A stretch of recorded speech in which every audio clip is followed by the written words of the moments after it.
vetor densidade de fluxo, né, elétrico.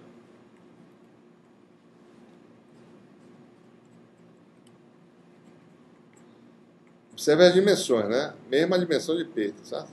Com metro quadrado também. Né? Então, as equações de Maxwell, com a introdução da matéria polarizada, elas mudam. Né? O rotacional permanece inalterado.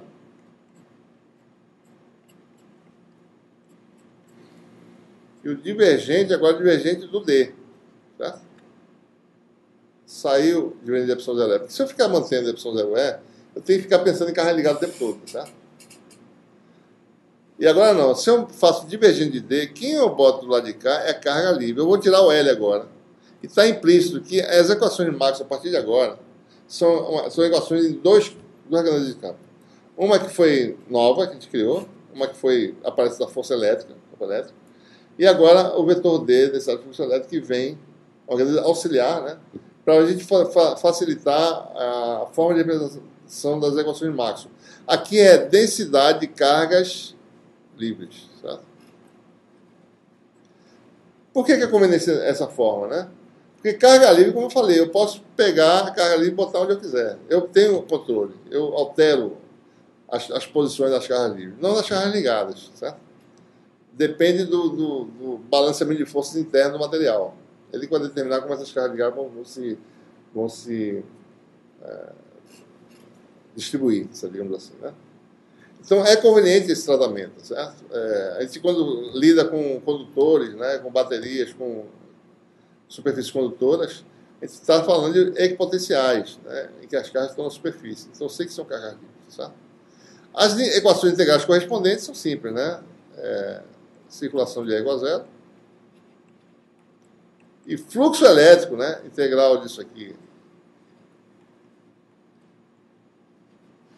igual a carga livre envolvida. Tá? Né? V é o volume limitado pela superfície gaussiana. Então, isso aqui é densidade de fluxo elétrico, porque essa quantidade é carga, né? Chama-se fluxo elétrico. Tá? Né?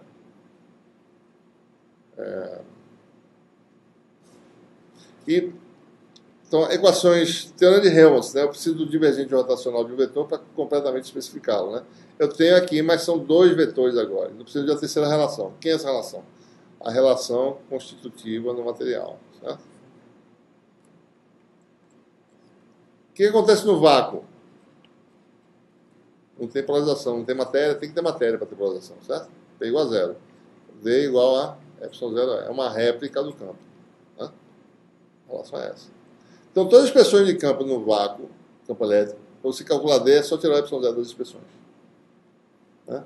Campo de acarboniforme, campo D, Q sobre 4πr2AR. Não tem epsilon zero. Certo? E assim por diante. Tá? Deixa eu fazer um comentário aqui rápido.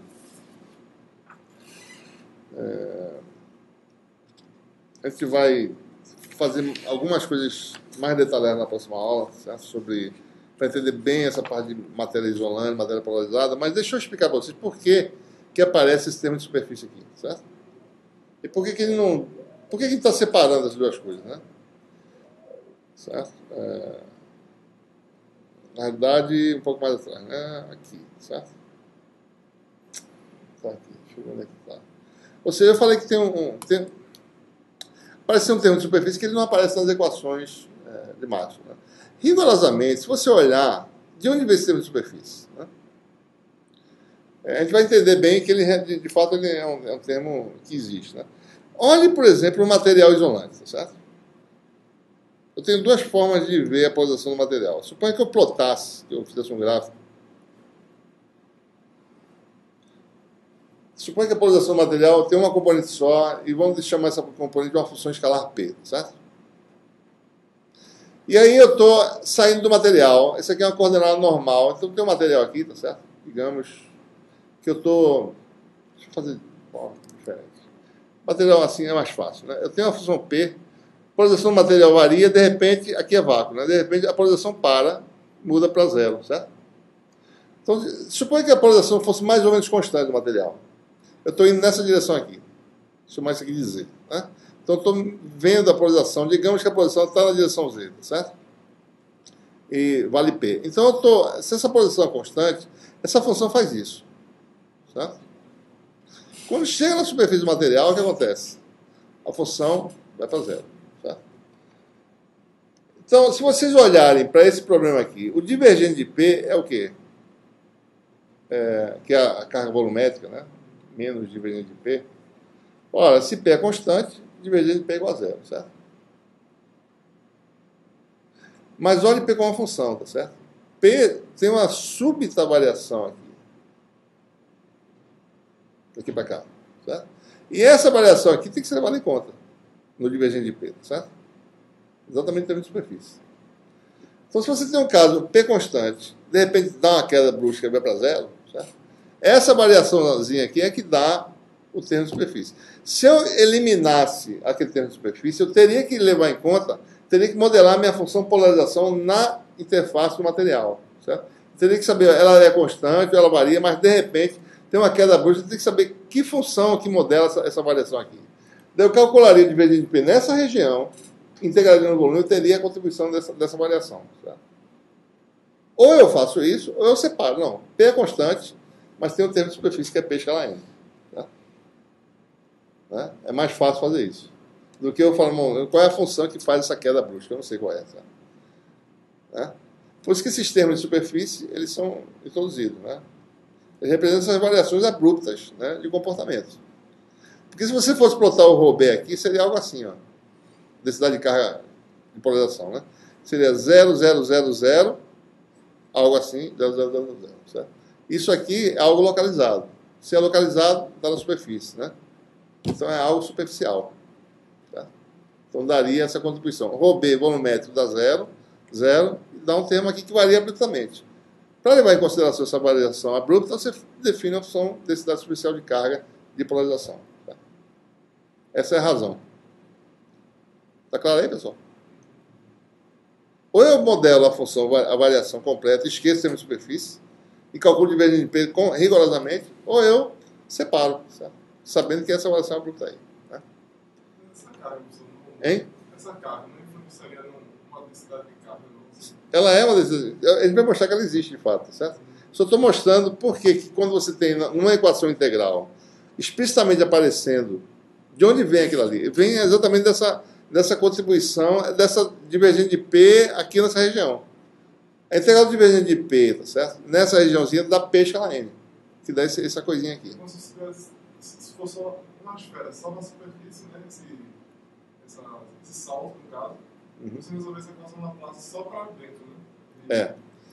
Veja. Sem citar a superfície, no caso. Veja, vai ter situações em que um material tem um P constante, tá certo? Né? Divergente de P igual a zero. Só que ele tem P escala N na superfície. Isso existe, de fato. De onde vem isso? Vem dessa variação abrupta que eu estou falando aqui. Certo? Esse P escala N, no fundo, eu rigorosamente fazer a integral de volume, levando em conta que divergente de P vai dar uma variação abrupta na superfície. E a gente já resolveu isso, a gente botou separadamente. Essa variação abrupta é a produto escalar de P com N. Assim, quando você colocou a equação, não levou em conta na equação, né? Qual é a equação? A de equação que você colocou. A diferencial. Porque quando você integra, certo? A diferencial, essa variação é integrada. Daí aparece o P escala N na integral. Rigorosamente é isso que você faz. Não aparece na equação diferencial. Na diferencial não aparece. Mas na integral ela aparece. Mas quando você integra a diferencial, você fala 0, 0, opa, peraí, tem uma variação aqui. Você computa aquela variação. E a variação só ocorre na superfície. Daí aparece lá separadamente o termo de superfície. Né? Não vê sim. Não vê na diferencial, você vê um integral. Ou então você bota a função delta, se você quiser, certo? Você pode botar a função delta. Mas você pode não botar e lembrar que quando você for integrar, o termo de superfície vai dar essa contribuição para escalar N. Na verdade, a gente já está com a solução aí. A solução da equação diferencial, que dá aquele termo de superfície. Agora, na outra aula, a gente vai interpretar, certo? É porque assim, se você vê separadamente, você vê a mesma equação, matematicamente, né? De repente surge uma integral extra. Né? Exatamente. Mas ela surgiu da integração rigorosa do divergente que tem